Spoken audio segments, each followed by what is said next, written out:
All right, welcome everyone. Hope that you have had a good Friday so far. We are going to work on one thing tonight, and that is a case of Gypsy Queen baseball. But you know what? It's going to take us a while because it is a full case. We normally do the half case, but tonight, yeah, we're going for the full Monty, doing the whole thing. Let's go over a little bit of information here before we get started, and we're probably going to have a team available for sale too. I've got one sitting unpaid, so hang tight and we'll talk about that in a moment as well, unless we get lucky and the money comes in. Okay, so my feedback is automated on eBay. I talk about that mainly because I get asked that question a lot. So that's the deal, guys. Anytime you leave positive feedback for me, you will instantly get positive feedback in return through the wonders of automation. Go automation.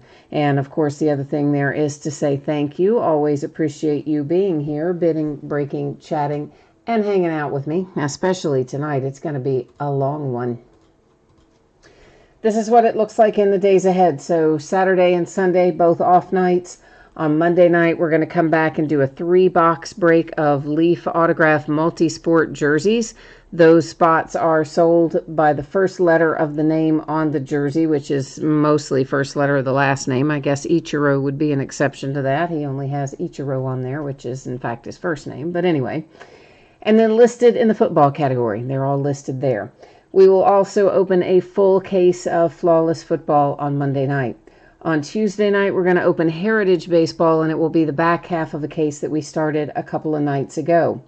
Wednesday night, we're going to open a 5-box case of TriStar Autograph Football jerseys, and we're going to open Leaf Best of Sports. That is a half case break. It's a new release that just came out today, and I'm just getting it on the calendar on Wednesday. Those will be loose boxes from a shared case, and the spots are sold by the first letter of the last name. It is, of course, a multi-sport product, and once again, you can find all those spots listed in the football category. That brings us next to your shipping information, and I am projecting this to go out the door hopefully Wednesday. This is going to be a tremendous amount of sorting and shipping work doing the full case at once. So I'm going to shoot for Wednesday. There's a slight possibility it could go a day earlier. There's a slight possibility it could go a day later. But as it stands right now, I believe it will be Wednesday. All the cards ship, so every team is going to have a blue million cards in here, so we don't need to worry about consolation cards. Every team is going to have some. I'm going to bring you back to me for a second and see if we got our little orphan team, if we managed to get it paid, or if we're still sitting with one unpaid, which naturally, of course, we are, because, you know, that's the way things have rolled lately, isn't it?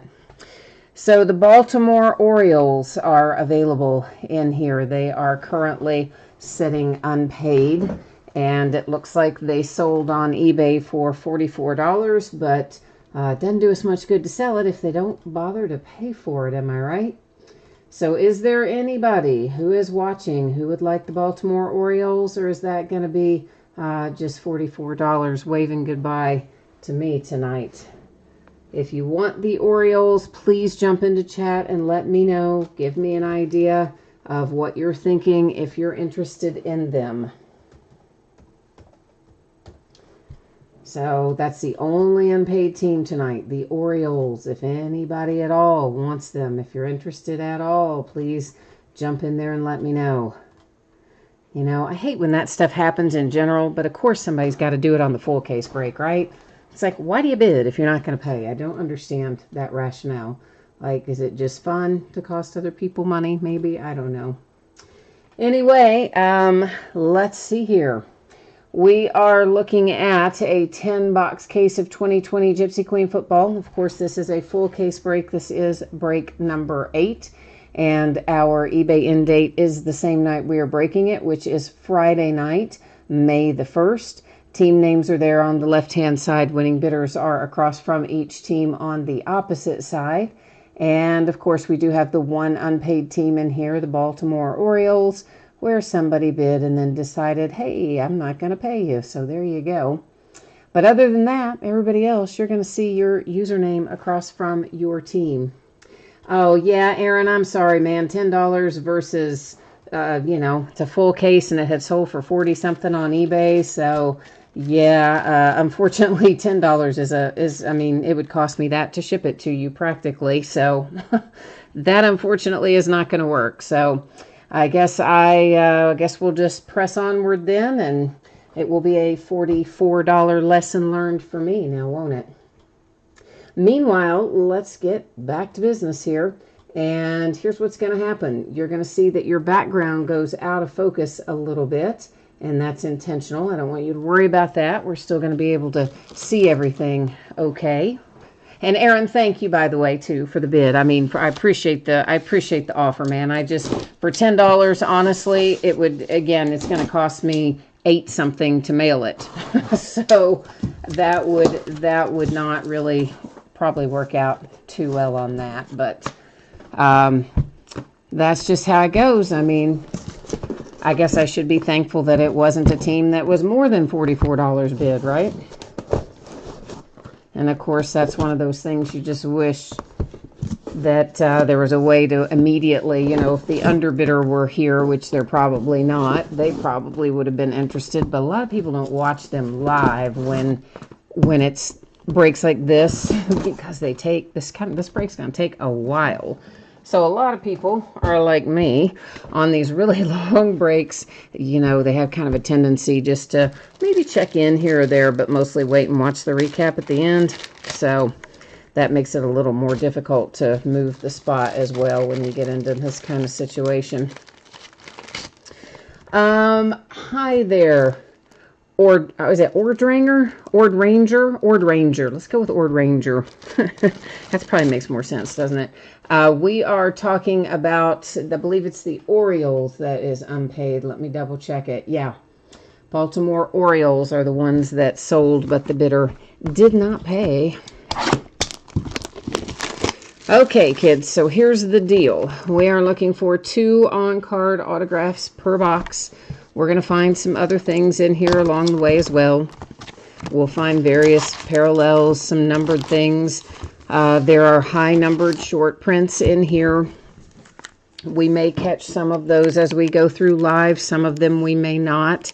They tend to be players that are retired, your superstar kind of players, like your Hank Aaron's and Johnny Bench's and guys like that are generally going to be the high number short prints. It's any card that is numbered 301 or higher. Now we've got our box loaders. There will be 3 of these chrome parallels in every box. So the first one there is the Yankees, and that was Gleyber Torres. Our second one out, it's for the Mets, and that is Conforto, and it's numbered to 99. And then we have the Colorado Rockies and Nolan Arenado. So what I'm telling you about these high number short prints is this. If we catch them going through live, of course, I'm going to stop and call it out. If I don't catch it and you see it go through, just hit me up in chat and say, hey, I just saw whatever, Johnny Bench go through. He's a high number short, and I can go back and find him, because sometimes you might see it and I might not. But regardless of whether either one of us catch it, it will, of course, ship out. All the cards are shipping in this break. Now, there are other things we can find in here. Logo swap is one, where the Gypsy Queen, the GQ logo in the upper left-hand corner, gets replaced with the lady's face. So that's one of the possibilities. Missing nameplates is another possibility. There's Jackie Robinson Day parallels. There's, I think, like a Military Appreciation Day or a Memorial Day type parallel. The black and white ones are numbered to 50. There'll be other blue ones that are numbered to different things. I don't know what else. There's a bunch of stuff anyway. So as we come across it, we will talk about it. And there are, of course, some cards in here that will have the bazooka backs. Here's the way this works. Anytime we pull anything that is a parallel or a hit of any sort, we're going to flip it over and look at the back to see if it has that bazooka back.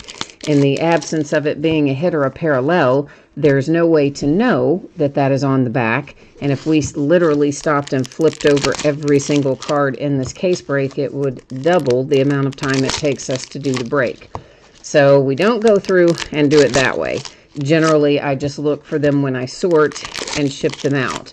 Now, if that presents a problem for somebody, you let me know in chat and we can do a plan B at the very, very end of the night and just do a quick look through the backs. But it would be at the very end as opposed to stopping and flipping every single card as we go through.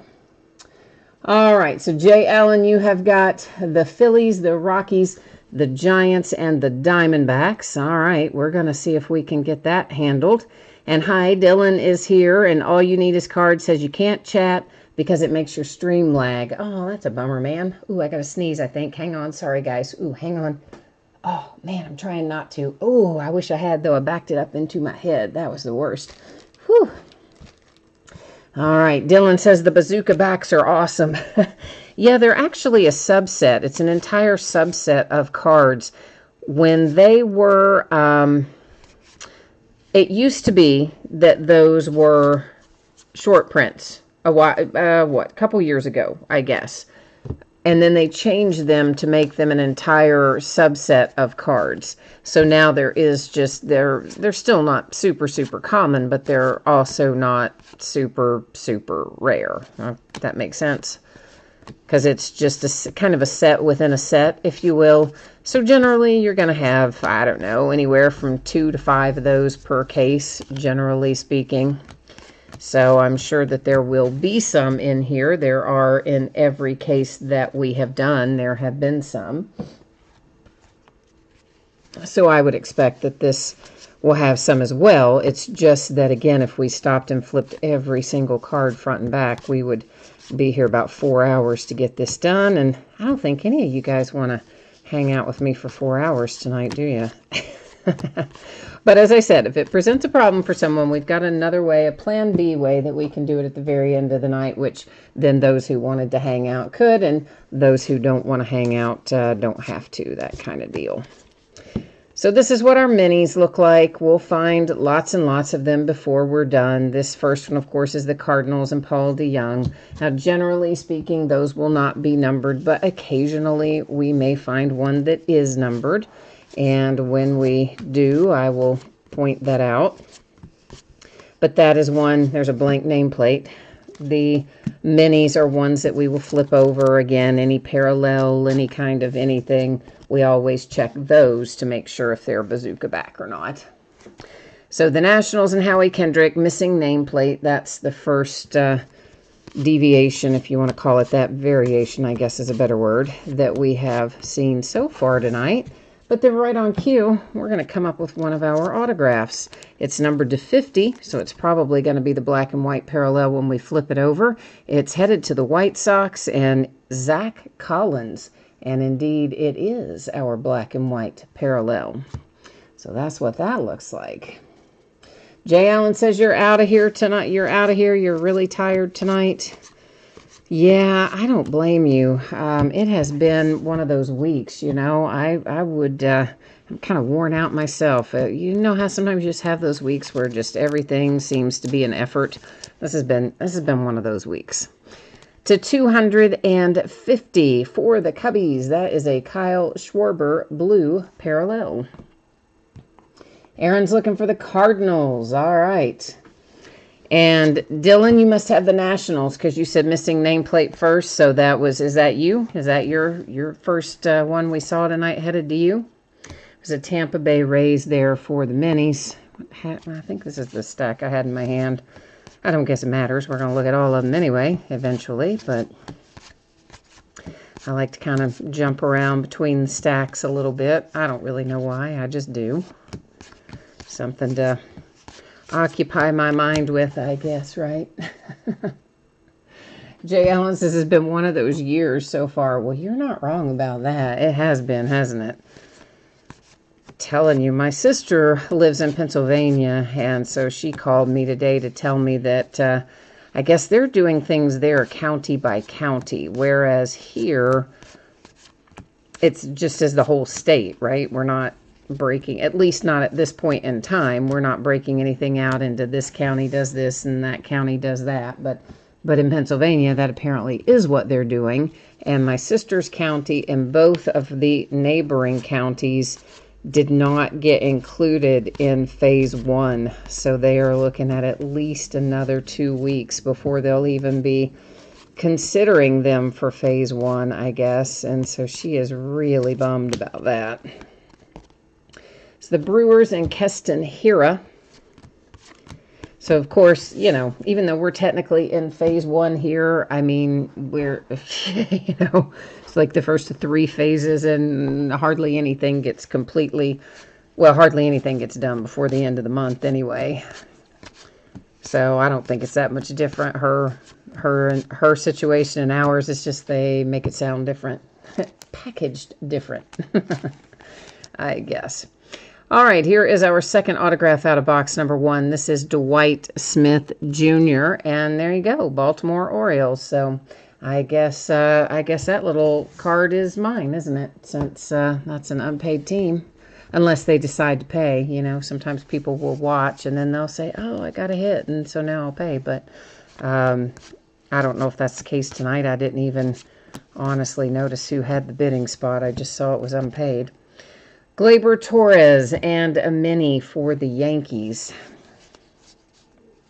I guess we've going to have one of those deals where sometimes Topps decides to flip the direction of the cards randomly. Some boxes they do that, some they don't. There's a logo swap. You'll see it right there in that upper left-hand corner. And we have Mr. Kikuchi for the Mariners. Yusei Kikuchi is our logo swap tonight.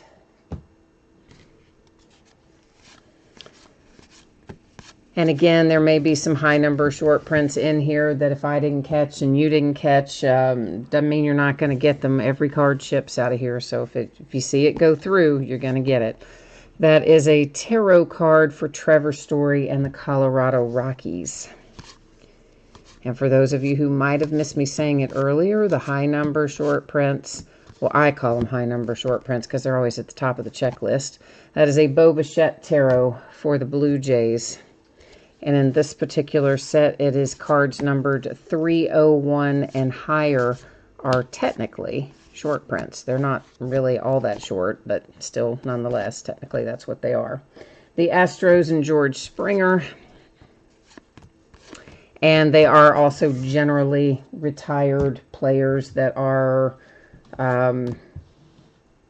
what I'd call your kind of superstar players, your real well-known players, highly Clemente and Babe Ruth and Steve Carlton, Johnny Bench type guys. So, oh, look at that. Did I do that? No, that was already loose, wasn't it? Weird. That's all right. It was still in shrink wrap, and we just took it directly out of the Topps case, so we know we're still good. But in a retail store, that would have made me nervous. I'd be like, hey, hey, who's messing with that seal? For the Colorado Rockies, Nolan Arenado to 150. Our other 2 chrome cards for the box loader. One goes to the Pirates and Josh Bell. The other goes to the Indians, and it is Shane Bieber.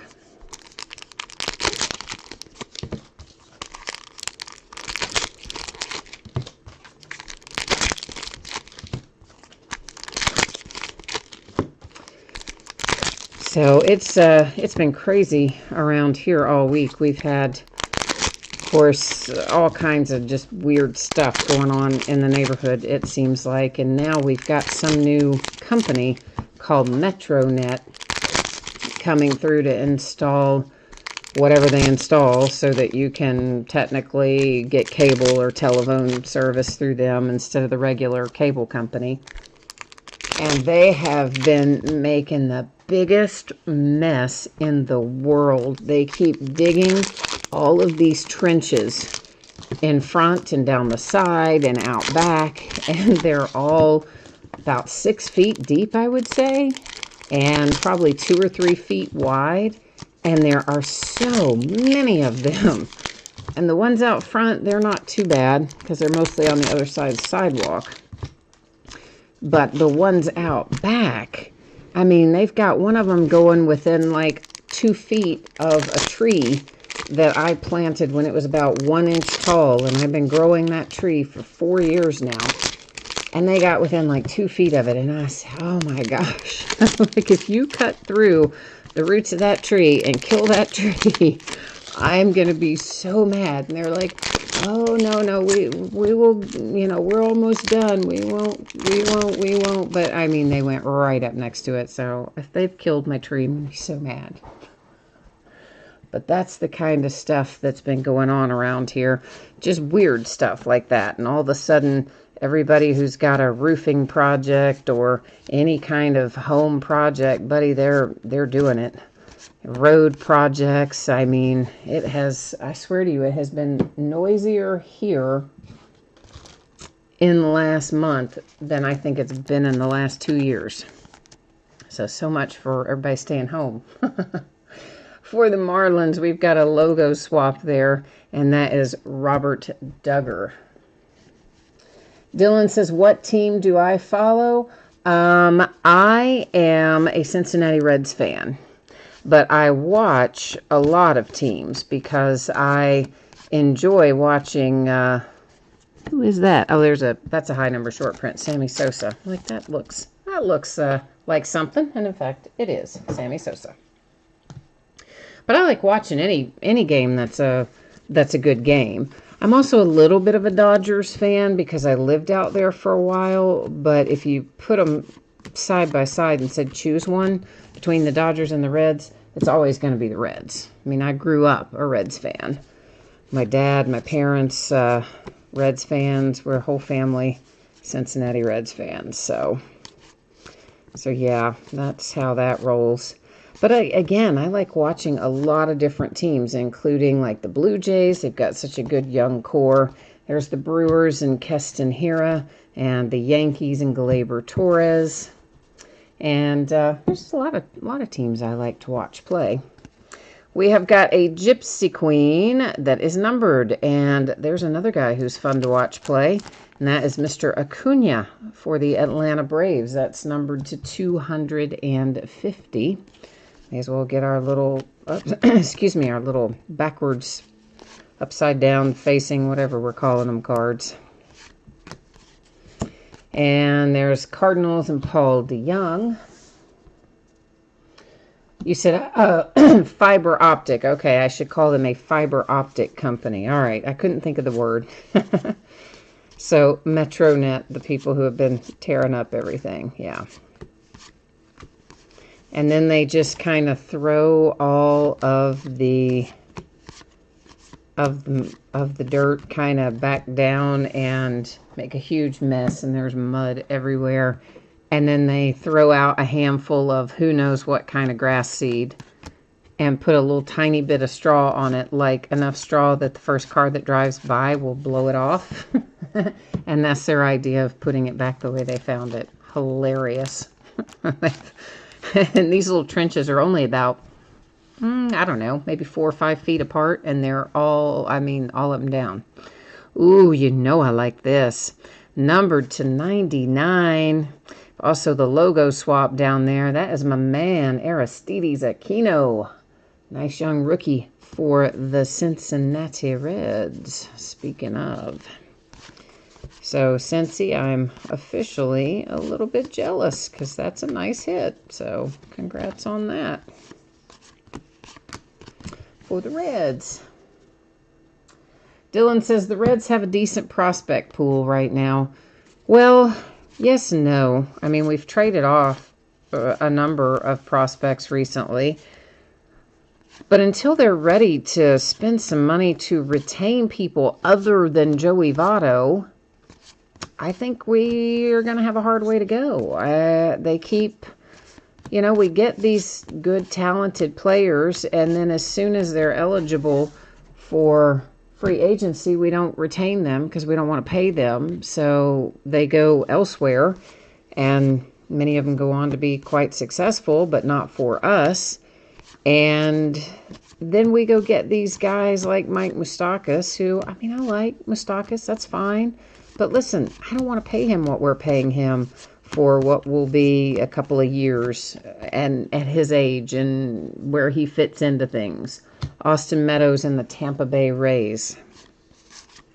And that is true of a lot of these guys that we bring in on these 1 to 2 year contracts in the last year or two, because we're not in win now mode. We don't have the pitching staff yet to be in win now mode. If we did, if we were Mike Moustakas away from being ready to go to the World Series, then sure, let's pay the guy and get him in here. But we're not.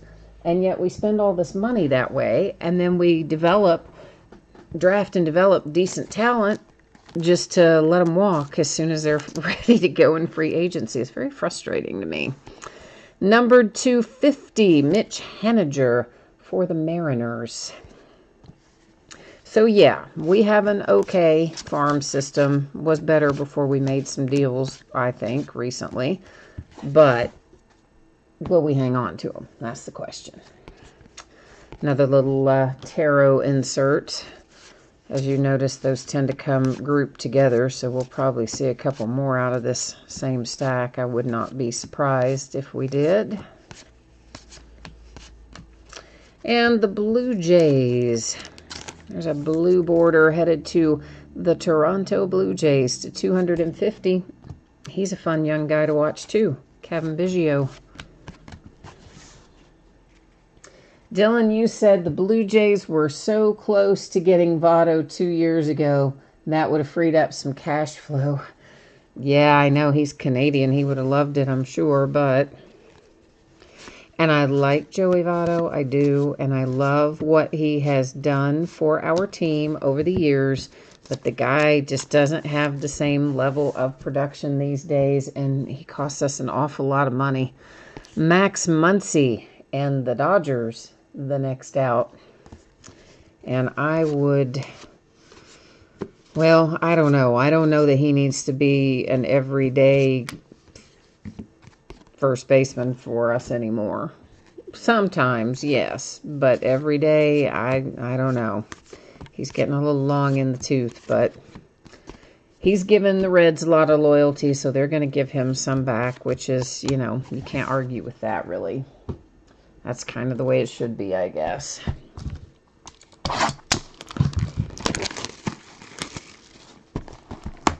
But basically, they're just... I mean, it's a small market team. They just don't have the money to spend that a lot of these other teams spend. And I guess they just spend it in the way that they think is best, obviously. But the fan base is really hard. It's hard, man, to be a fan of the Reds. When you get all these seasons where you lose so many games, it becomes very disheartening after a while.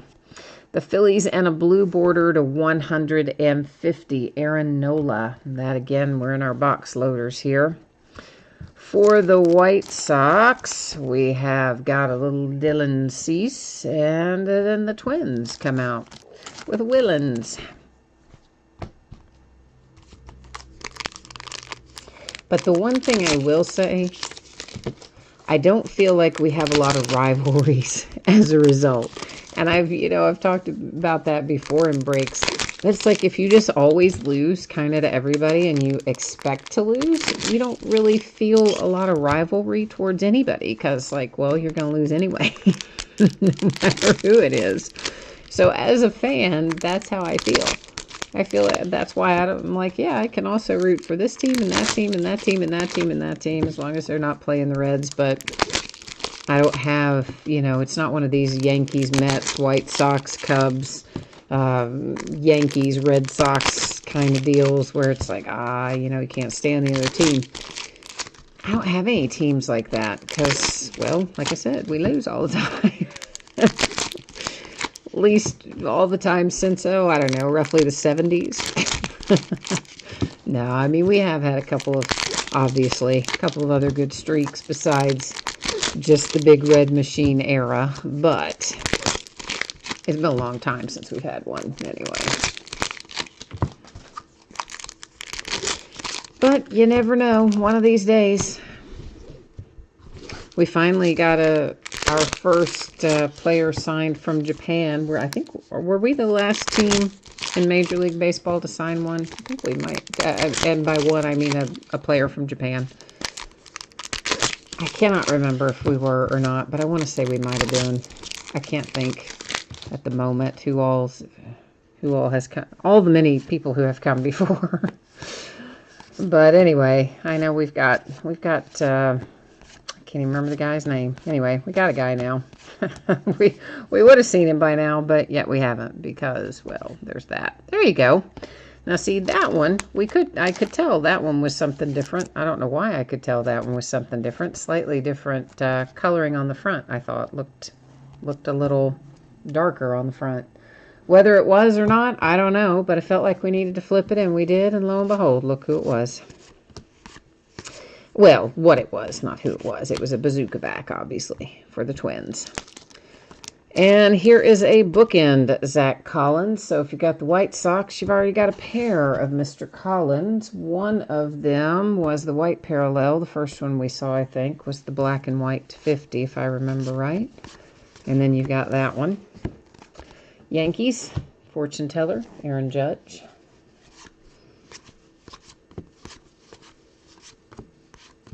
And the Tampa Bay Rays with Brendan McKay, blue border, numbered to 150.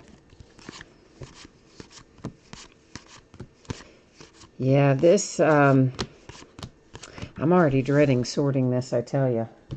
I like breaking it, and the breaking part doesn't bother me, even though it'll take us a couple hours. I'm okay with that. But the sorting, oh, I do dread the sorting. I'm going to be the first to admit that. The sorting's a little gruesome. And here is another little high number short print. Mike Schmidt for the Philadelphia Phillies. So that one will go to Jay Allen.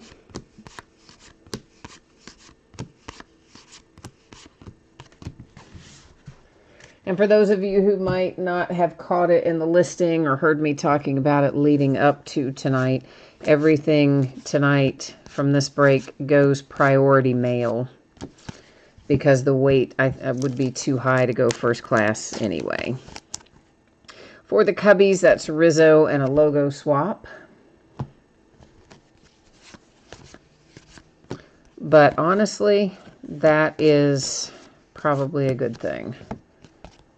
Michael Chavez mini. I have had some issues, not just me, I think everybody has had some issues in the last 30 to 45 days of some packages are just really taking a long time to get delivered. Tarot, Yankees. And some packages that might normally get there in 3 or 4 days are taking a couple of weeks. I've had 3 different packages that I thought were lost entirely. As it turned out, one of them is still missing in action, but 2 others actually got delivered, but it was over a month. That was an Otani mini. Over 1 month from the time I mailed them. One of them was like 33 days, and the other one was similar to that, 33, 34 days. And the thing about it is, neither one of them had scanned in most of that time. They hadn't scanned in, one of them hadn't scanned in over 3 weeks, and the other one hadn't scanned in like 2.5 or almost 3 weeks. So we were just sure those were gone, like for good, forever. And then by golly, they turned up and got delivered. So now there's only one that's completely gone that we still haven't found, but the other 2 we have. But the moral of the story is everything is taking a lot longer than normal. There's Logan Allen for the Cleveland Indians.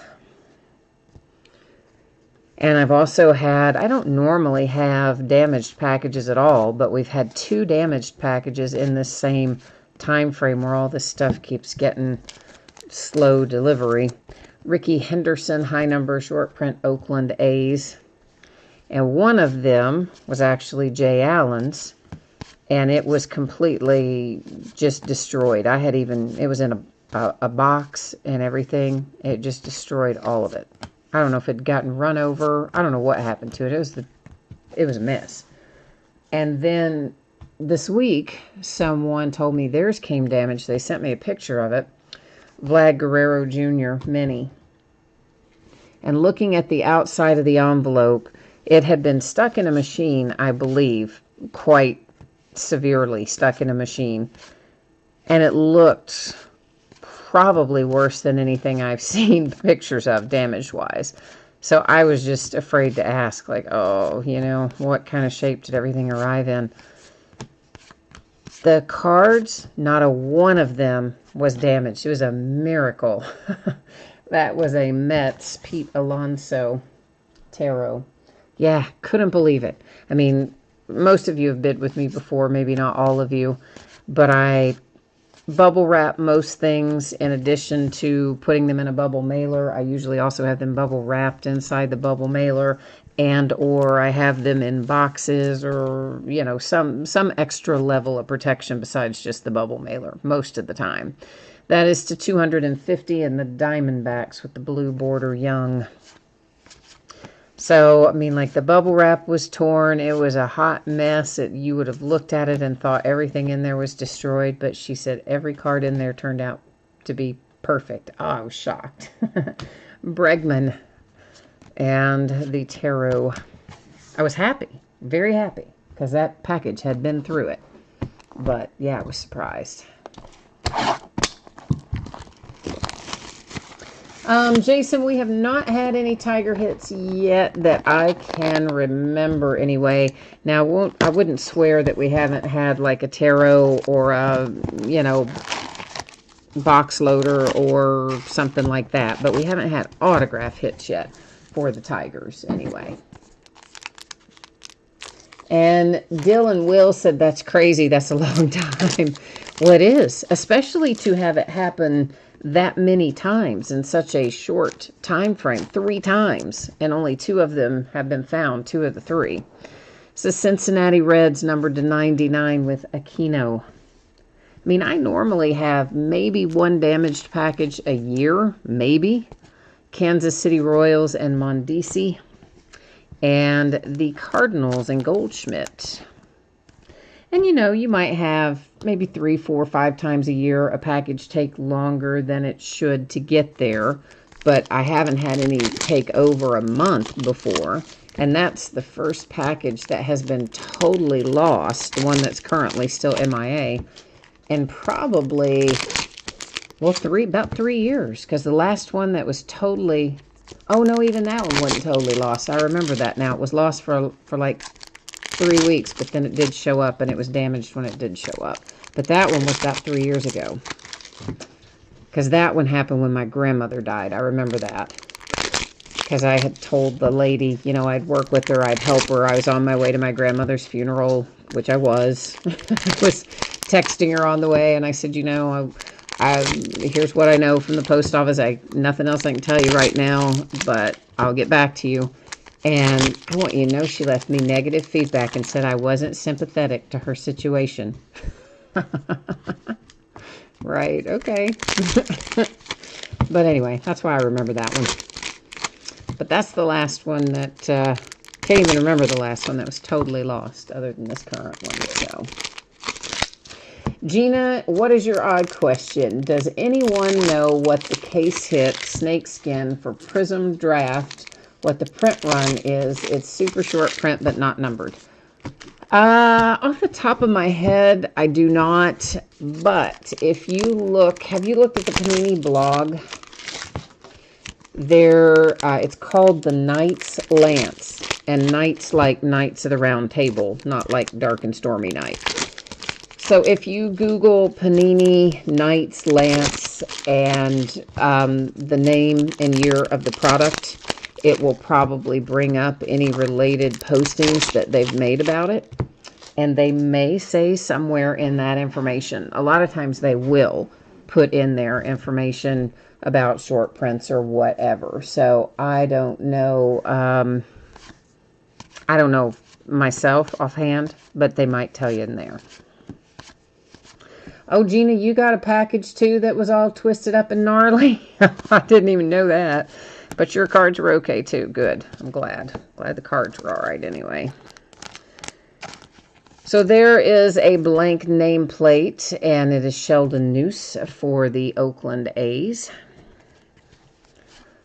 But I don't really know what the difference is, frankly.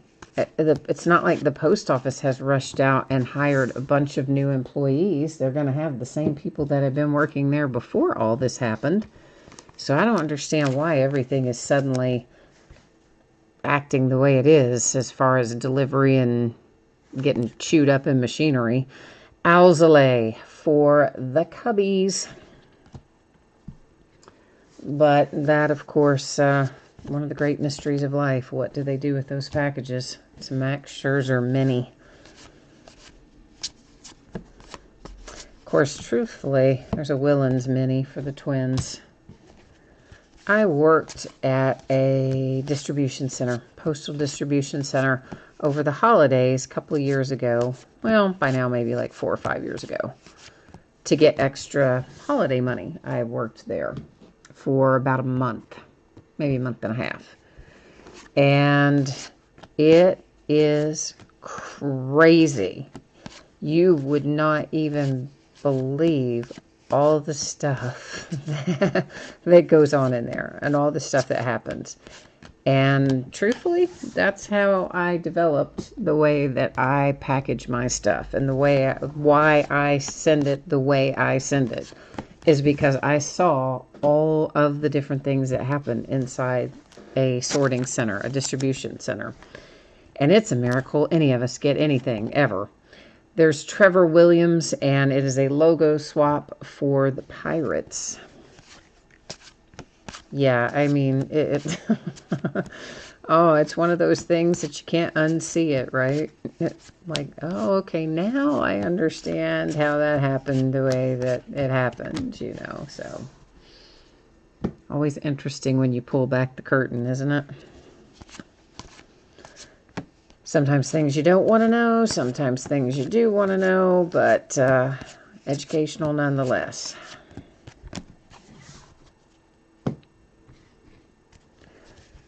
And I think they actually have been saying the mail volume is way, way down.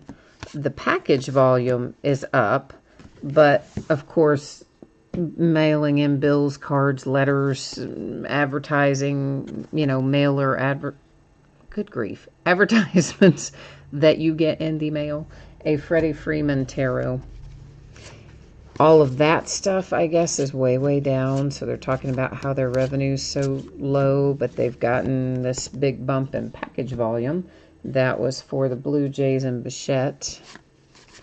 So you would think, with the overall volume down, that things would be getting there faster, wouldn't you?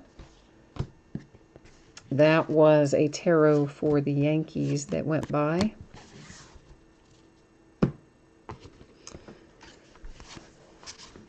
But no such luck. Pete Alonso, the polar bear, and that is Jackie Robinson Day for the Mets. So that's a fun one.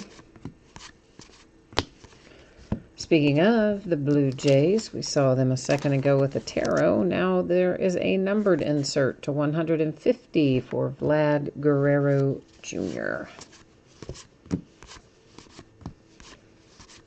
So I'm thinking, I don't know this, no one's confirmed this or anything, but I'm thinking that probably next week at some point, I feel like we will get an updated schedule from Topps and Panini that will maybe let us know when we can start expecting to see new releases again. Acuna and the Braves with a mini. Of course, they did slide out definitive, so we did get that, and we had the one other little interesting something recently. I can't even think what it was. Something from Panini, wasn't it? For the A's, Reggie Jackson high number short print. And Leaf is obviously back up and running, so Leaf is still releasing some new products. But as far as the normal release schedule from Topps and Panini, We haven't seen any updated delivery dates, or I haven't anyway.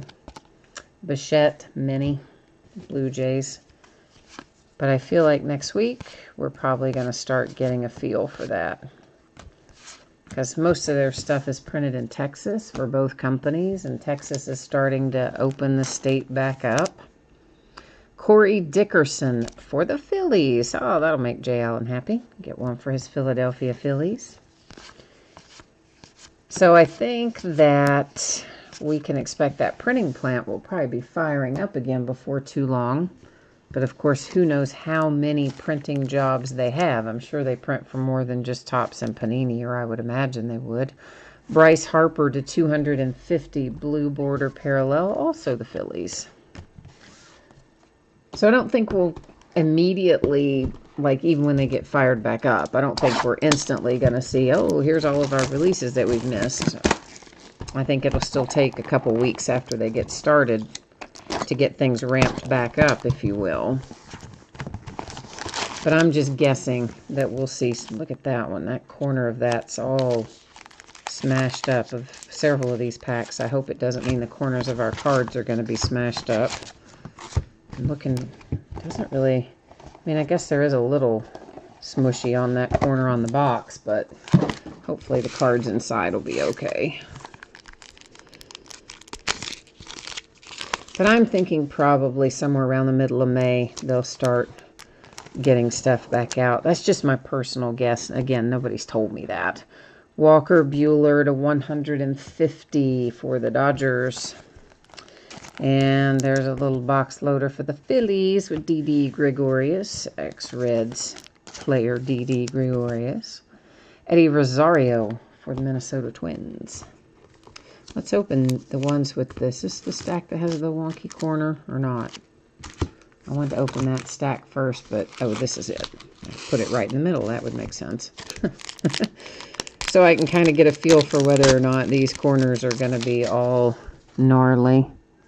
I mean, I think they're okay. The one on the top couple might have a little something going on, but it didn't look like anything super severe like I was afraid it would, so not too bad then.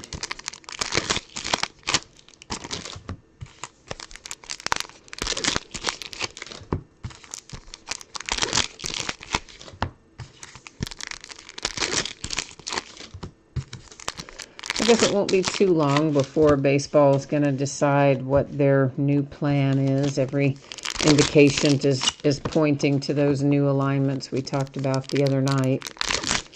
Doing the 3 divisions based on geographics. I could be okay with that. The latest thing I heard, though, is whenever they resume spring training, that they're probably just going to let teams do it at their home ballparks. They're not going to try to have them all go back to Florida or Arizona. They're going to just say, finish it up at home kind of deal. So, which makes sense.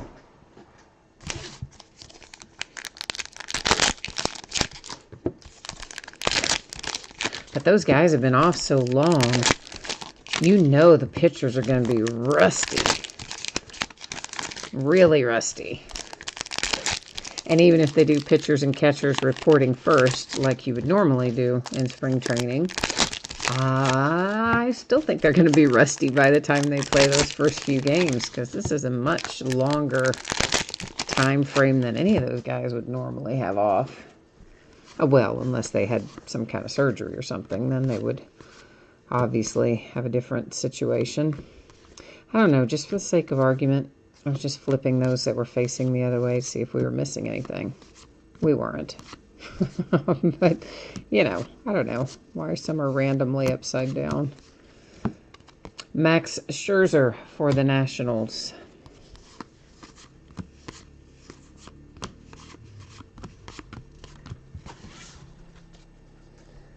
But anyway, we'll all be glad to see whatever comes back, whether they play in 3 geographic divisions or something else. Doesn't matter. I think we all just want to see something, right? Numbered to 150, Brian Anderson and the Marlins.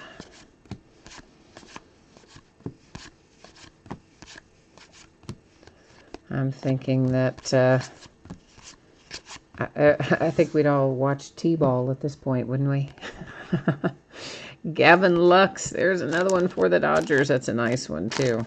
Gavin Lux, your young rookie there. Got an extended look at him last fall, and he looked good. So, that's a nice hit.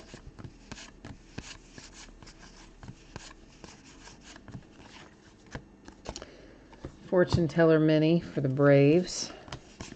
Yeah, I'm used to this being Derby week. I mean, first week of May is always Kentucky Derby. It's always first Saturday in May. And so, yeah, this should be Derby week for us here. And it's so weird that it's not. It's like, throws my whole perspective off. I have to stop and think, wait, are we really in May? Because we're not doing Derby stuff. That's Byron Buxton with a blank nameplate for the Minnesota Twins. Of course, that's tentatively rescheduled now for Labor Day weekend.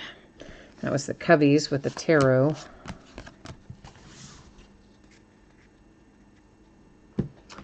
Gina, you said the delay is no biggie. The Red Sox don't have any starting pitchers anyway. Oh, that's so mean, man. It's so mean. That is Willens with a Fortune Teller Mini. Yeah, well, you know, these pitchers always talk about, I mean, obviously, I'm not a pitcher. I don't know how it impacts you to take time off. You just have to kind of take their word for it, and they always seem to indicate that an extra amount of time off makes them super rusty when they come back and everything. So one would assume it will be a little more difficult for them than perhaps the other players. To 250, the Brewers. I'm sure there is a lot of extra conditioning and different things you have to do as a pitcher. It doesn't seem like it to me because I, you know, don't play ball. It seems to me like you just be like, yeah, you get up there and throw the ball. But we all know it's not quite that simple. It's just like watching from home. You think, oh, yeah, I would be able to hit that. Yeah, no, I wouldn't. I probably wouldn't even see it go by. I'd be swinging after the catcher was already throwing the ball back to the pitcher. That is Vlad Guerrero Sr. So there's two things about this. It's a high number short print. That's number one. The second thing is Montreal Expos, right? That's who he played for. And the former Montreal Expos are the current Washington Nationals. So cards always stay with their franchise. So that means any Expos cards that we pull go to, you got it, the Nationals. Bo Bichette, Fortune Teller Mini.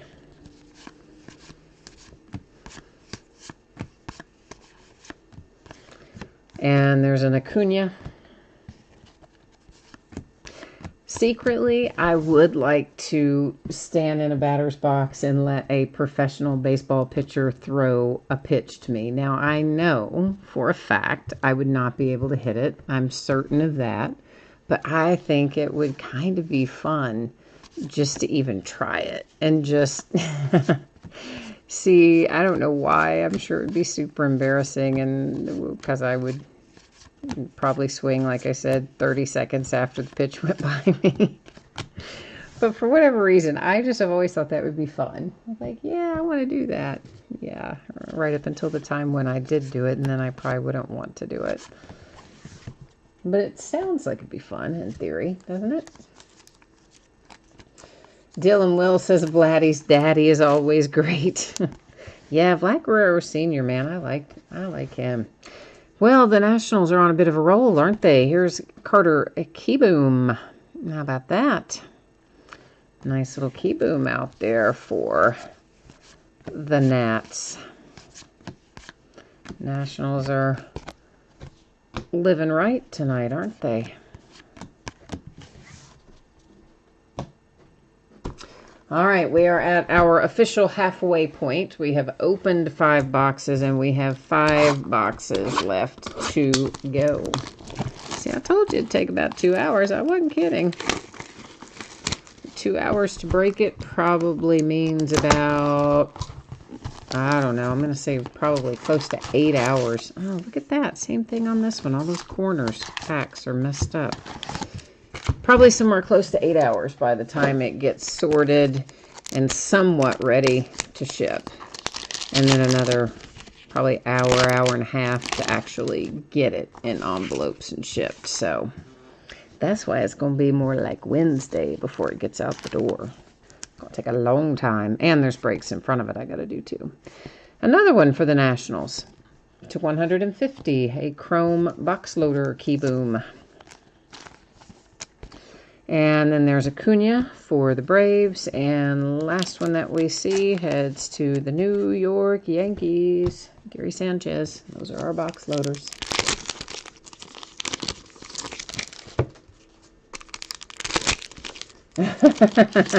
Dylan Will said you would want 8 inches of pads and a full cage helmet on. Well, see, no, here's the thing, though. You know the professional pitcher is not going to hit you because they have exceptional control. Now, I wouldn't want to get up there with somebody who just threw the ball hard and had no idea what they were doing because, yeah, for sure they're going to hit me probably. But, you know, no, Max Scherzer or Greinke or some of these guys, they're not going to intentionally hit you. Well, they could intentionally hit you. I should say they're not going to unintentionally hit you is what I should have said. So I wouldn't be worried about being hit. I mean, I know there's no way I would hit the ball, but I do think it would be interesting just to watch one whiz by at 100 miles an hour. And see just exactly how difficult it is to do what those guys do every day. Well, every day when they're actually playing. I just think it'd be fun. I don't know why I think it'd be fun, but I've always thought that.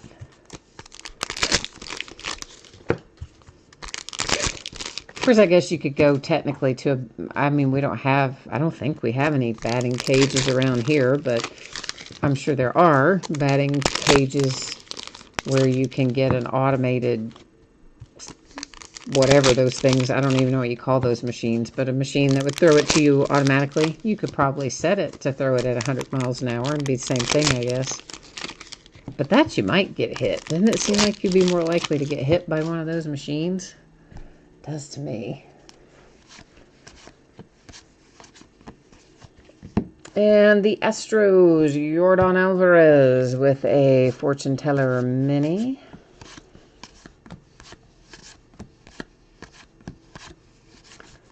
But maybe they probably don't turn those batting cage things up that high, though, because they wouldn't want the liability if it did whack you. There is a blank nameplate for Wong and the Giants, San Francisco.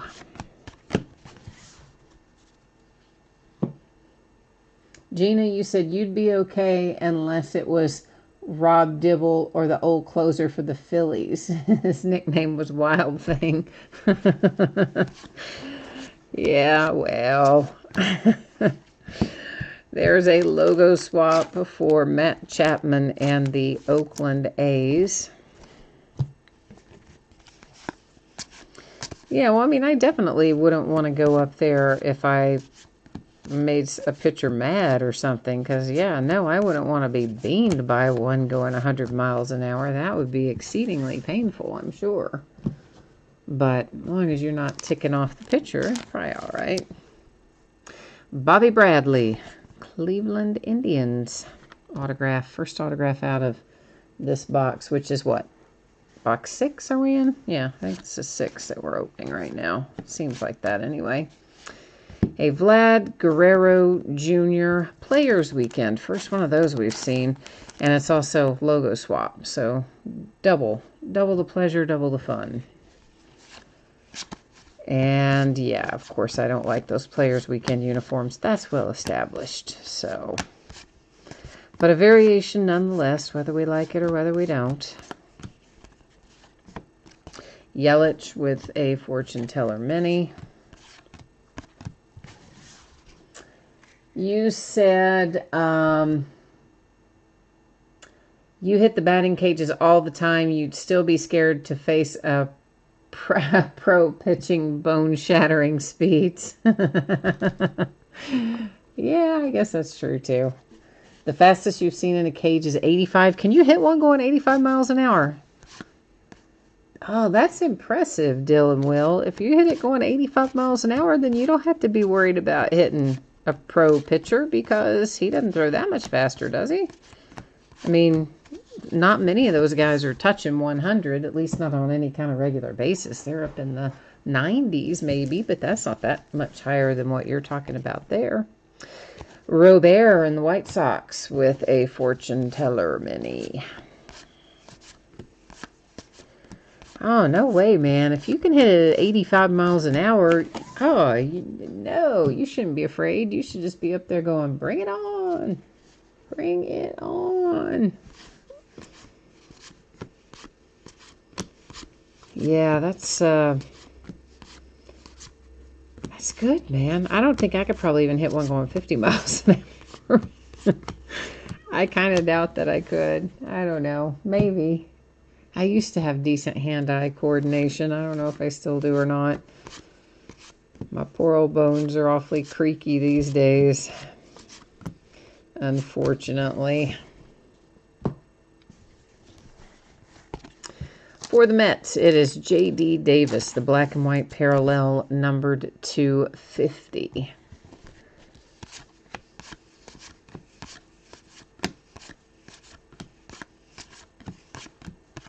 But some of those things I think I would want to do when I get there, I can't really do a good job with it. Like my friends and I went to drive race cars at a track in California. And I mean, it's a regular thing out there where you can just get in the stock car and go. And I'm thinking, oh, I am so ready to go because I love to drive my own car fast, or really anybody else as far as that goes. It's the Cardinals, numbered to 250, Paul Goldschmidt. So I'm thinking, yeah, we're going to be here on this closed track, and this is going to be the greatest thing ever. I'm going to go 8 million miles an hour, like, oh, I can't wait, I can't wait. And then they set you down. There's a tarot insert, Pete Alonso in the Mets, and they start talking about all the liability and how easy it is to crash, and how if you crash, you have to pay them for their stock car, and you have to pay them for all this other stuff. And then you start thinking, oh boy, maybe I don't really want to go that fast because I don't want to pay like $10,000 for this stock car or whatever the price was.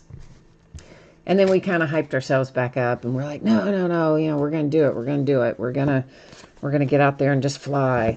This is Ted Williams for the Red Sox. And then, of course, you put on the fire retardant suit, and you've got the helmet on, and you get in the car, and everything is stripped out of it, and you have to go in through the window, and you're practically bolted into the car, and then they're in your ear reminding you again how you have to go through the turns, and if you don't do it right, you're going to flip the car and all this kind of stuff. This is Fernando Tatis Jr. for the Padres. So I ended up really not even going as fast as I would go in my own car down the highway, I think. This is the Astros and George Springer. Because there's other people on the track, not just you. But mainly it was that big freaking lecture they gave us about how easy it was to wreck and how if we caught on fire, what we needed to do. And all this stuff. And I was like, oh no. So, yeah. There is another Max Muncy for the Dodgers. This one is the black and white parallel, numbered 250. So, all I'm thinking is, A, I don't want to pay for your car, and B, I don't want to catch on fire in this suit that 5,000 other people have worn in the last 2 months. Colorado Rockies with the tarot insert.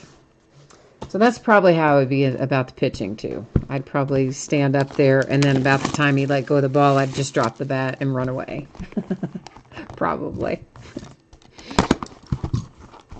Dylan Will, you said you can't take too many of those before you have to pry your fingers open because you're white-knuckled. And that's barely an infield single in the majors, he says. I don't know. I think hitting an 85-mile-an-hour ball is pretty impressive no matter what you say on that. That's what I think. Gina says, would we rather face Randy Johnson or Finch? You pick Johnson. The rise ball scares the crap out of me. Dylan Will says they just go home. So you got my approach. Just drop the bat and run. The Nationals and Carter Keyboom. And next up, the Yankees and DJ LeMahieu to 150. And then we've got a little action for the Padres with Manny Machado. So, yeah, I don't know. It's easy to think about it sitting here, how I would love to do it, but you're probably right. That is probably exactly what I'd do. Drop the bat, run away screaming with my hair on fire.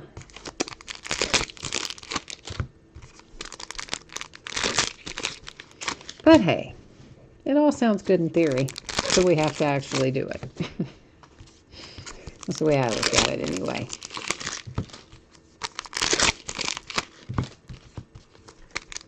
I guess that's why they pay those guys $1 bazillion. Well, that and the fact that we all watch them play the game, so the television revenue is outrageous. So in a way, we sort of pay them by virtue of watching the games.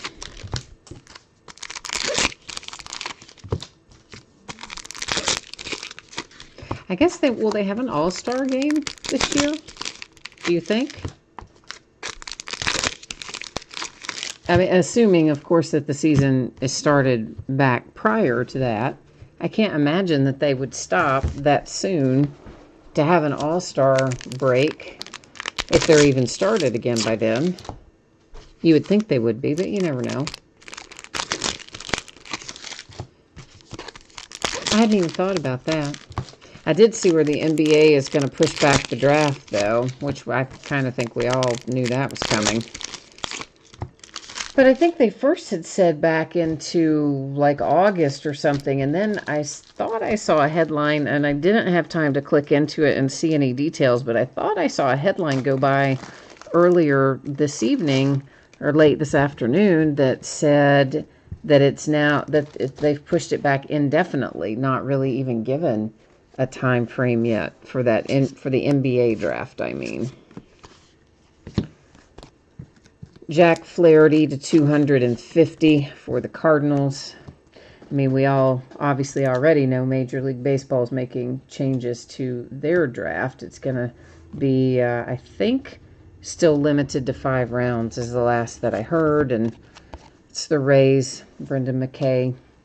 And, of course, all the players, all the rookies that are drafted have to agree to a completely different pay structure than they would have otherwise had. Most of their incoming bonus money and such is going to be deferred. The largest part of it is. AJ Puck to 250 for the A's. But dropping down to a 5-round draft. I mean, it's better than no draft, which they were talking about at one point. So I'm thrilled to have one, even if it is only 5 rounds. But I think that is really going to mess up a lot of kids. Says Mike Trout for the Angels.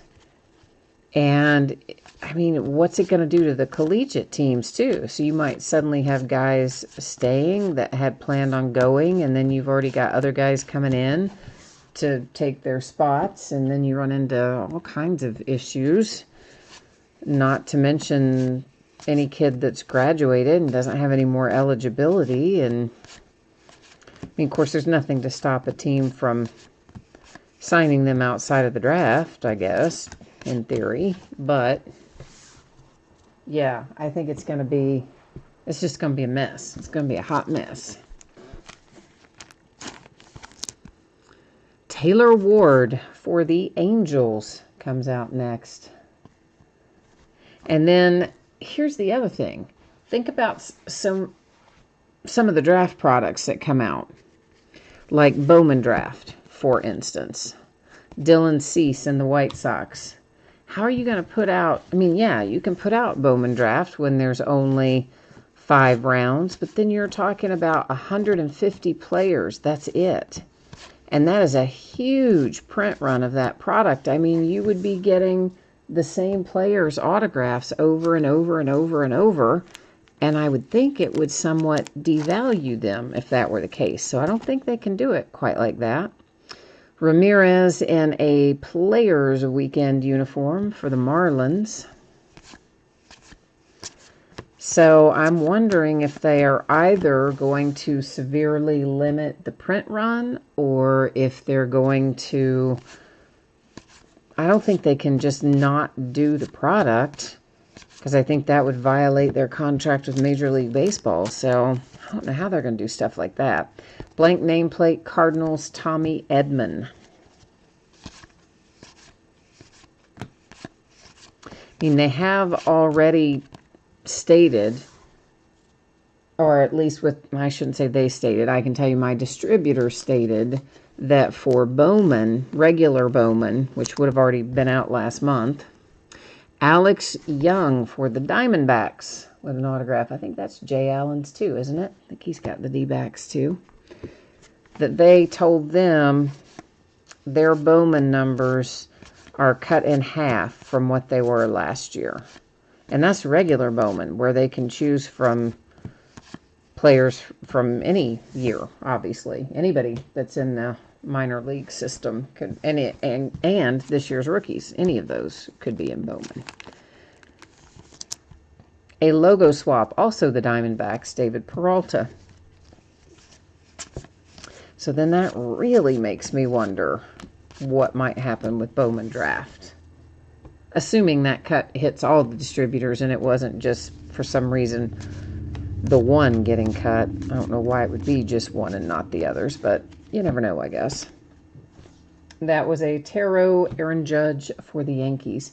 Gina said, watch YouTube videos of Finch pitching to Hall of Fame players. The only one who had any success was Wade Boggs, and A-Rod struck out on 3 pitches.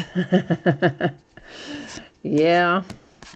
I mean, there are some of those guys that are absolutely throwing fire. There's no other way to say it. It's Mike Trout and the Angels with the tarot insert.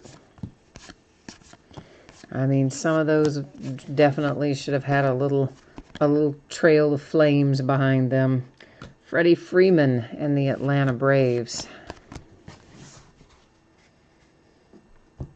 It's fun to go back and watch some of the old and older players when you can see some of their highlight clips and stuff. It's fun to go back and watch a lot of that stuff. Game's so different than it was back in the day, if you will. Sandy Koufax. There is a high number short print for the Dodgers.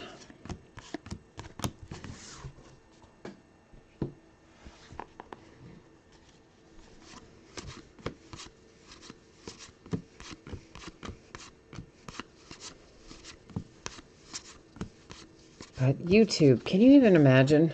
Nick Senzel. Do you even remember what life was like before YouTube? I mean, some of you may not. If you're of a certain age, you're like, wait, what? There was a time before YouTube? But if you're of another age, then yeah, we remember when there was no YouTube. We remember when there was barely any internet. That wasn't quite a thing too much. You were just some geek in college writing in some COBOL or whatever that language was called, doing stuff that none of the rest of us had any idea what you were talking about. Yeah. But yes, it's hard to think about life without YouTube these days, isn't it? And you can find anything on there. It doesn't matter how weird it is, you can find it on YouTube. For the Phillies, JT Realmuto, it is numbered to 99. Then the Phillies have Aaron Nola. And the Yankees, our last box loader there with DJ LeMahieu. Like, for example, there was a restaurant chain, and now I've already forgotten what restaurant chain it was again. Anyway, it was several years ago, and they had this really weird advertisement. This has probably been 15, 20 years ago, a long time ago. And they were these weird little kind of cut out, funky looking characters, and they sang a strange little song about we like the moon and it's made of cheese, except it was in this voice like, we like the moon, it's made of cheese. And it was like that. And it was these weird little characters for some advertisement. And one of my friends and I, one of my really good friends and I, we used to love that little song, and we would sing it all the time and torture our other friends. And of course, I had forgotten it, and she had forgotten it, and something made us think of it back a few months ago. And we were trying to then think of all the words to that weird little song. And of course, we couldn't remember the place that advertised it. We couldn't remember the name of any of it, the name of the little song, nothing. So we just started getting on YouTube and typing in these various phrases. And I want you to know we found that thing. I still don't remember all the words or anything, but my friend does. And she can sing it just like those weird little characters sang it. But it took us probably, I don't know, 20 minutes or so to find it. But even something as obscure as that was on YouTube. So that's what I'm telling you. It's all there. Anything you ever want, you can find on there somewhere.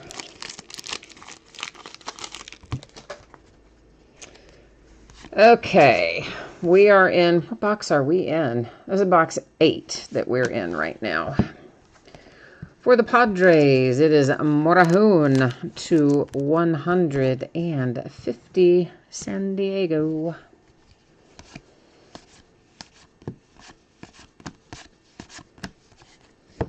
John Means, Baltimore Orioles. Oh, a Players' Day weekend that's the black uniform. Ho-ho, the plot thickens. I think all the ones that I have seen of Players' Weekend uniforms are white. It's unusual to see the black version. Ooh, hoo-hoo, Blue Jays just hit the jackpot. There it is, kids. That is your man, Bo Bichette. That's exactly what you wanted if you have Toronto. So we just made your night a little happier if you got the Blue Jays.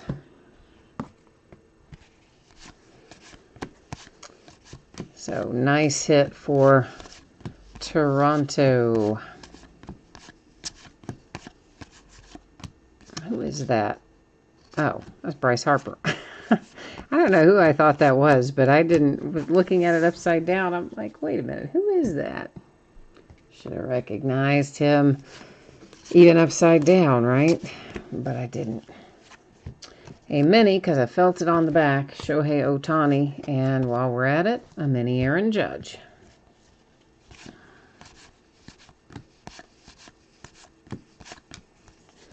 And there is a mini Michael Chavis for the Red Sox. So I guess we have no London game this year. Seeing the Red Sox and reminded me of that game last year. That high-scoring, ridiculous, crazy game. Vlad Guerrero Jr. mini Blue Jays. Between the Red Sox and the Yankees in London.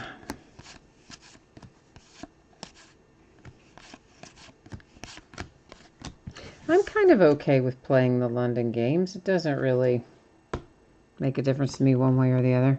I know some people were very happy about it, and other people seem to be kind of opposed to it. It didn't really bother me one way or the other. Jake Arrieta, that is numbered to 50, black and white parallel, Philadelphia Phillies.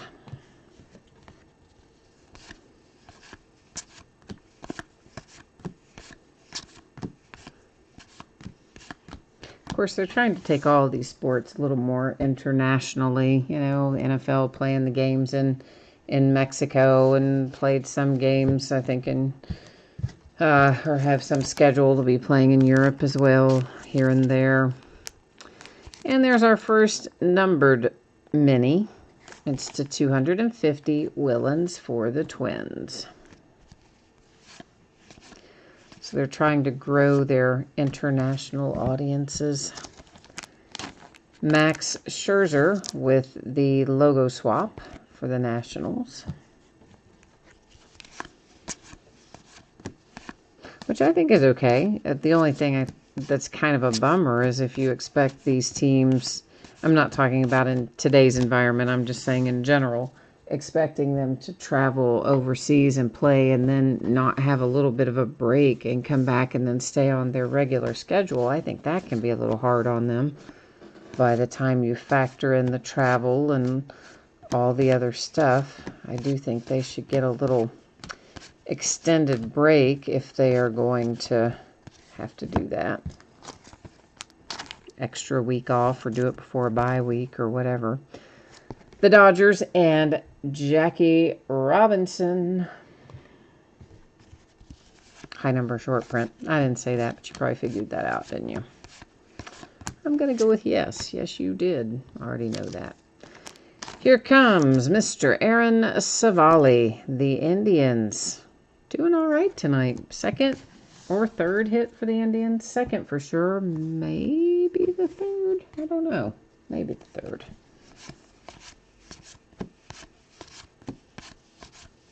Oh, I think the other way was the regular right way, wasn't it? Yeah, I flipped that at the wrong time, I do believe. Marte, Pirates, Tarot.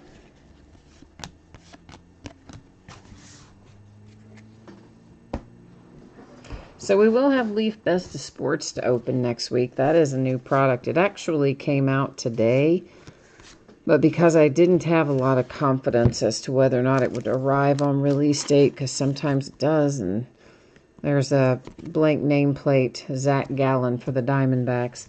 I mean, most of the time it does, but sometimes it doesn't. And that last new release we had from Topps for Definitive, that was a tarot for the Astros with Verlander.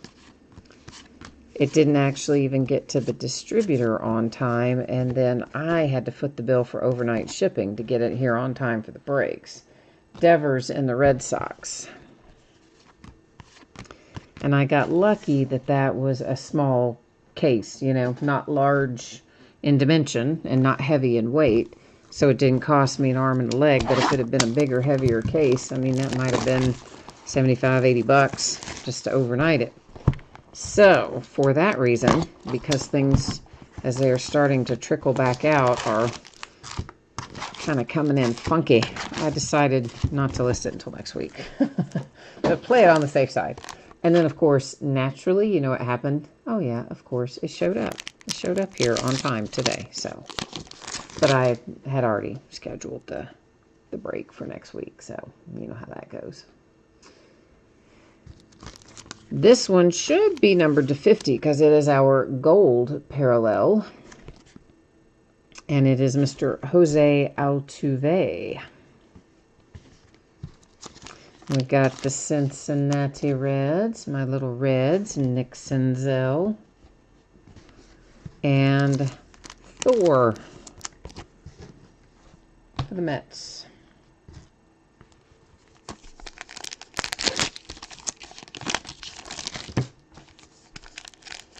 Oh, what is my iPad doing? Oh, man. There we go. Okay, now I think I got it back. Sometimes it acts weird. I don't know what it does. Sometimes it just, I think Siri takes control of it and just does stuff to mess with me. Not really. But you see, I said her name, right? And she didn't wake up. But there are other times I will have the iPad, I don't know, like multitasking, right? Kind of half reading an article, half watching television. And someone will say something on television that doesn't sound at all like her name. And she'll wake up and want to do something. So I think my Siri is possessed. That's what I think.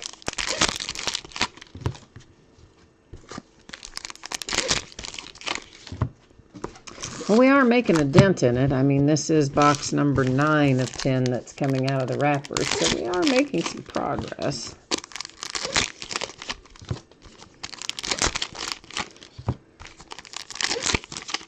The longest part's behind us anyway. We're in the home stretch.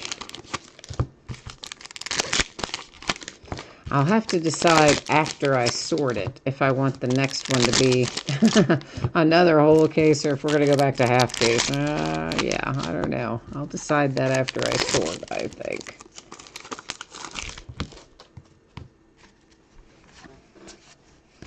And it might also depend on what they tell us in regard to when we can expect new product. Because if they tell us, oh, it's going to be another 2 or 3 weeks, well, yeah, then we'd have to do half cases to kind of spread out what we have. Because I don't have a ton of stuff left. I mean, I have some stuff left, but not a ton. Trevor Bauer for the Indians on this one. And that is the Gypsy Queen logo swap. I would have expected him to be in a Reds uniform, but they didn't do that, did they? Messed with us.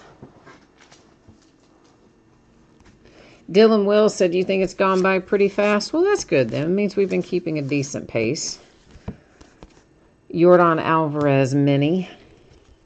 Yeah, I try not to go so fast that you can't see what's coming out, but not so slowly that you're like, oh my gosh, I have turned to stone while watching this break.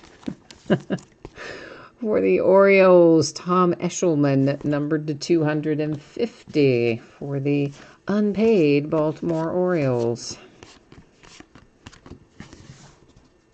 Oh, wait a minute. Logo swap on... Oh, which one? Which one? Hang on. Which one did you tell me? Oh, on the Trevor Bauer. Yeah, it's definitely the logo swap. Oh, you're right. I did miss the Jackie Robinson Day on the back. You're right. Sorry about that. It was the Trevor Bauer. So, yeah, we caught the logo swap, but I missed the Jackie Robinson Day. Good eye, Jason. I like it. I like it. Thank you, sir. Appreciate that. See, you know, I'm thinking we're just looking for one variation, and when I see the logo swap, I don't even look at the numbers. I'm like, oh, yeah, that's our variation logo swap. And I know better than that. But 9 boxes in, I kind of idled on neutral, I think, didn't I? Pujols to 150 for the Angels with the blue border parallel. But see, that's why I depend on you guys to help be my eagle eyes and catch that stuff that I don't always see. So thank you for that. I appreciate you. Diaz. Miami Marlins get one. Miami. Marlins don't pull a ton in here. So, yeah, that's a good one if you've got Miami, because I think they sold really inexpensively. So, you can probably cover yourself with the one hit if you've got Miami tonight.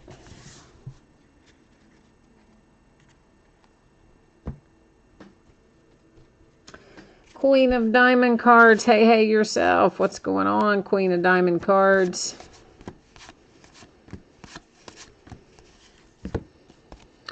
Robert, White Sox.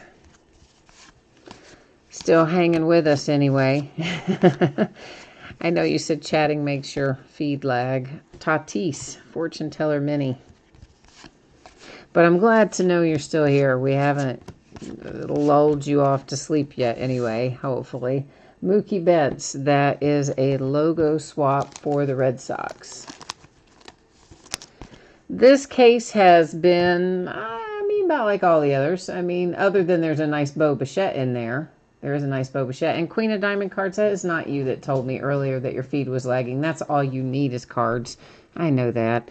But you know what? I saw the cards on the end. And as I said, here in box 9, my brain's idled slightly. It's just, cruising right in that neutral area. That is Yelich for the Brewers on a mini. And I should have had a Red Bull before I started, and then I wouldn't be stuck, kind of idling in neutral in my brain power. And I would have remembered that. But yeah, I just saw the cards on the end, and that's not you. So all I need is cards that said that earlier. So sorry about that. So yes, the Bichette is, we've had some good hits in here as far as parallels and things like that. Some nice stuff. But I'd say autograph-wise, Bichette right now is the man. But there are several in there for the Dodgers, which you have, don't you? Do you have the Dodgers tonight? I think you do. I know you have several teams. I think the Dodgers is one of yours. All unique cards says it makes you lag too. I meant to say you, and I just messed up and said Queen of Diamond cards. I know. I did catch it though. I did catch that I did that, but it took me a minute to process through my head. Oh yeah, wait, no, that's not right. But yes, I could benefit from Red Bull right now. I will tell you that straight up. Charlie Morton, Tampa Bay Rays, and it happens to be the blue parallel, so numbered 299.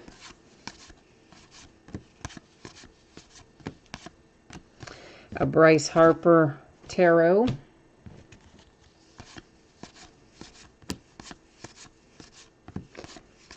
And for the Dodgers, a little Walker Buehler. Buehler.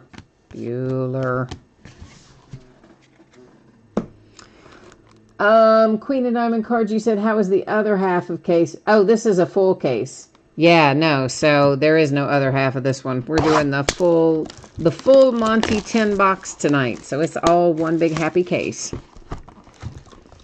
And this is box number 10, as a matter of fact. 10 of 10. Woohoo! Last box mojo is upon us. Yeah, so we haven't seen, I mean, there have been a couple for the Dodgers. There have been a couple for the Indians. Actually, there were a couple for the White Sox. So I guess we still have seen some team grouping to a certain extent. But it certainly hasn't been like the case where we had whatever that came out of there, like 6 Dodgers or something out of a half case. It hasn't been like that.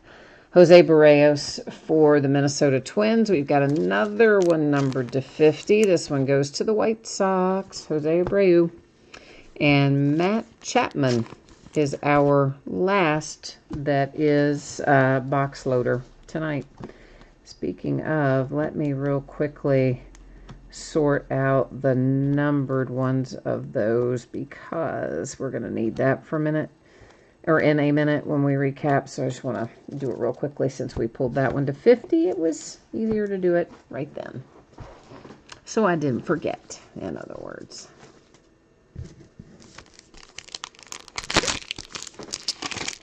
Oh, yeah, that is true. You have had some good stuff for the Nationals, too. See, I forget. I forget while we're still within the break what all has come out. But, yeah, you did have the short print Vlad Guerrero Sr., and you had the Key Boom autograph, and a couple other things, too, didn't you, for the Nats? They've done all right tonight. Oh, Queen of Diamond cards, you mean the one from the other day? Oh, gosh, no. Yeah, I have no idea what came out of that. Absolutely none. Yeah. Oh, yeah. No, I don't know. That one has been shipped out. When did that one even go out? I don't know. A while ago, that shipped out. And I have sorted and shipped a few other things since then. So, there is no way I remember what came out of that. I'm struggling to remember what we saw 2 hours ago out of this. Or an hour and a half ago out of this, more specifically. So I don't know, I'm sorry.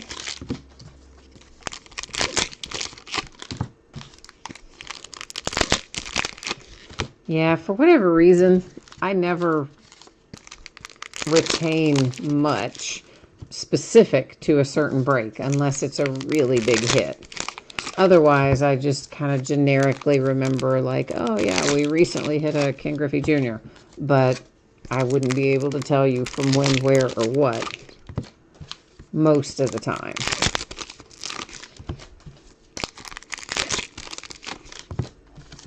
I know that's bad, but truly I do see so many cards on any given day and any given week. Between the breaking and then the sorting and then the shipping and all that stuff, yeah, it gets crazy sometimes. All right, so last box mojo is upon us. Let's hope we find some fire. I see a blank nameplate, and that is for the Mariners.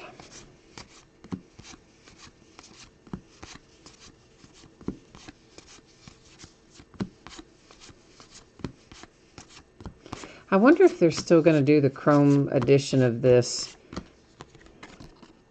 That's a blue parallel for the Nationals. Speaking of the Nationals, to 150 with Thames. Because you know they announced at the first of the year at the Industry Summit that they were going to, that's before all this other stuff happened clearly, but they were going to have a chrome version of Gypsy Queen and an all chrome release of Allen and Ginter as two different freestanding products. The chrome versions would have been Yastrzemski, Red Sox, high number short print. And I wonder if they'll still release those now that their schedule's so backed up. Mike Trout, Fortune Teller Mini, and the White Sox, Dylan Cease. Because we hadn't done any pre-ordering for either of those things yet. They hadn't been solicited yet. So I guess it's possible they ditch them, or maybe they'll keep them. I don't know. But Gypsy Queen's one of my favorite sets. I look forward every year to Gypsy Queen, so I wouldn't mind one little bit to have this in a chrome parallel. Queen of Diamonds, you said Gypsy and Allen and Ginter are your favorites. Most folks don't go for the base, but they are unique sets. Yeah, I really do like Gypsy Queen. It's one of my favorites. I like Heritage a lot too, and again, unfortunately, it's a really base-heavy set, but I do like it. Not as much as I like Gypsy Queen, but I do like it. Allen and Ginter, I have no problem with Ginter. I like it, but I know a lot of people do not like it. Gina's one who doesn't like it. If she's still on here, she would tell you that. I don't know if she's still on here with us tonight right now or not. But she can't stand it because it has all the other inserts and things in it that are not baseball related. They drive her crazy. That is the Cubbies with a tarot for Chris Bryant.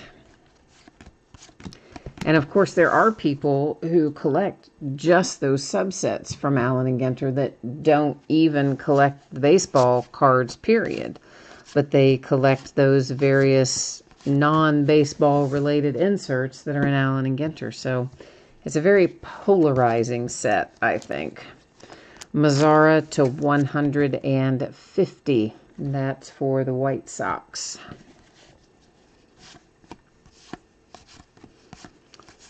So yeah, Ginter is probably the most unique of the baseball releases, I guess is the good way to say it.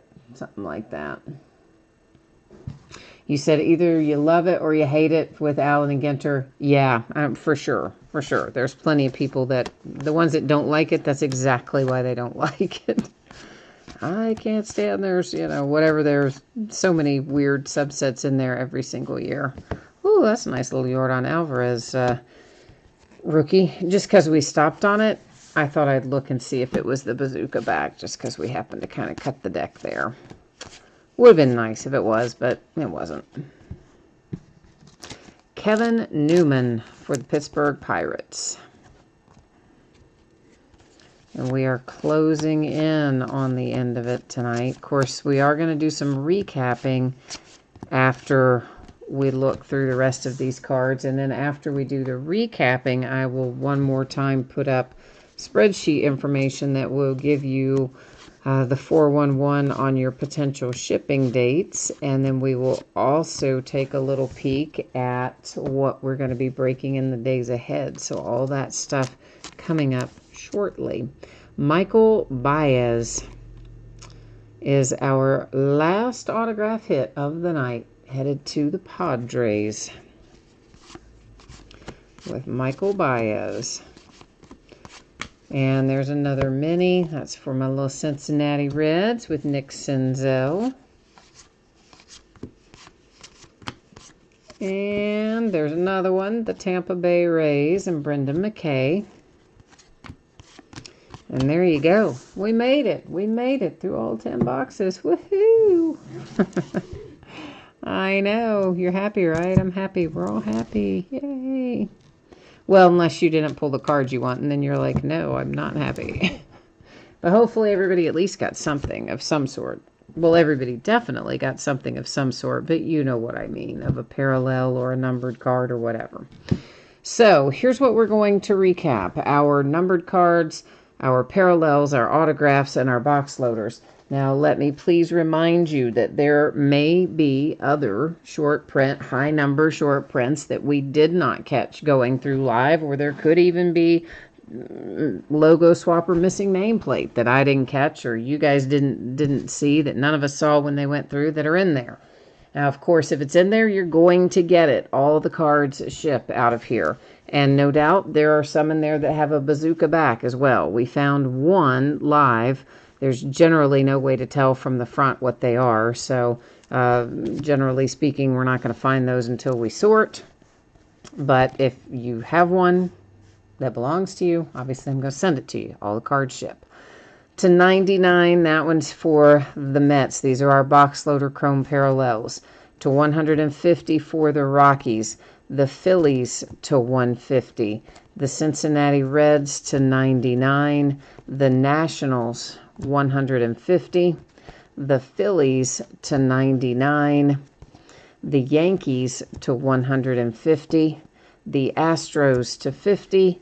And the White Sox to 50. Now the next little stack here, none of these are numbered. So these again are our chrome parallel box loaders, but since they are not numbered, we're just going to kind of, bust a move on through them here. But that does give you one more quick little look at it. All you need is cards said you're happy, good. So it went well for you. All right, well, we like that. Dylan Wills, Sapphire is amazing. You said top Sapphire are amazing, but not when you are at a baller, LOL. They look amazing though. You know what? I had some Sapphire a couple of years ago, and I didn't get enough of it, and I ended up never breaking it because it was such an odd lot that I got, and I ended up selling them as sealed boxes back, I don't know, 2 or 3 years ago. They sat on this table forever till I finally sold them to somebody. To 150, that one is the White Sox. The Nationals to 150. The Angels 150. The Orioles to 250. The Padres to 150. The Cardinals to 250. The Cardinals again to 250. The Brewers 250. Marlins 150. That is actually a chrome one, and I put him in the wrong stack. Sorry, that is to 150 for the Dodgers. Occasionally I stack them in the wrong spot. It's to 250 for the Phillies. The Blue Jays to 150. The Diamondbacks to 250. Tampa Bay Rays to 150. The Blue Jays to 250, and the Cubbies to 250. All right, let's look at our little stack here of, we're going to call these our known short prints and variations. Again, maybe more over there in that giant stack of cards. If it's in there, you're going to get it. If it belongs to you, you're not going to get it if it doesn't belong to you. Well, we hope anyway, right? Carl Yastrzemski and the Red Sox. That's a high number short print. Missing nameplate for the Mariners. A logo swap for the Red Sox. And this is the logo swap. And you had the eagle eye there and caught it as also Jackie Robinson Day. Very nice. And that one is Trevor Bauer, but as an Indian. So it went to the Indians. Zach Gallen Diamondbacks is a blank nameplate. High number short print. Jackie Robinson Dodgers. Logo swap for the Nationals. A numbered mini to 250. He should have been in the numbered stack. See, sometimes they go in the wrong spot. And that is Willens for the Twins. Black and white to 50. Arrieta and the Phillies. The Baltimore Orioles with a Players Weekend. and a high number short print Koufax for the Dodgers, logo swap for the Diamondbacks, blank nameplate for the Cardinals, Players Weekend for the Marlins, and this should have been in the numbered stack too, to 250 for the Oakland A's. That's A.J. Puck.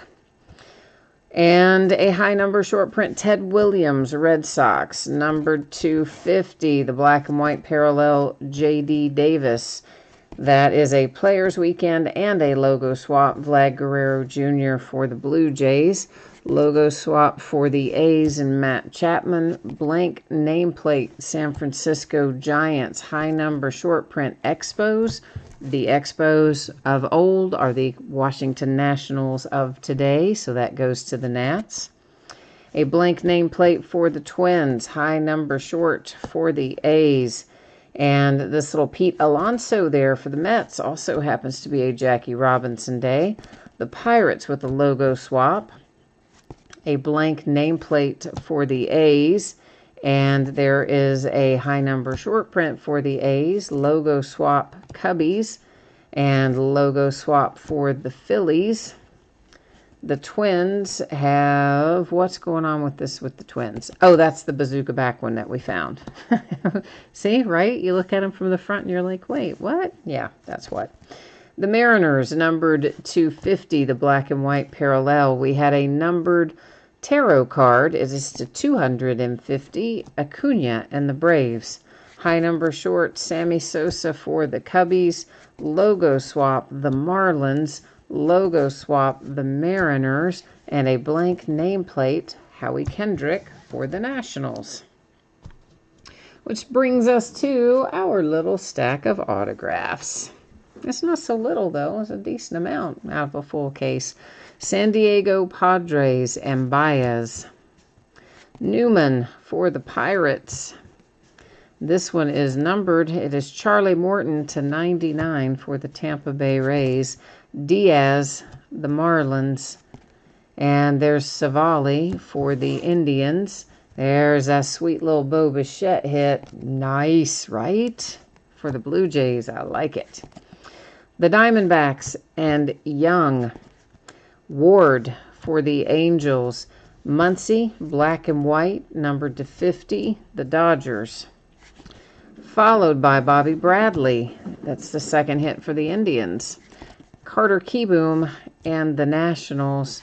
Another hit for the Dodgers with Gavin Lux. The Phillies hit Corey Dickerson.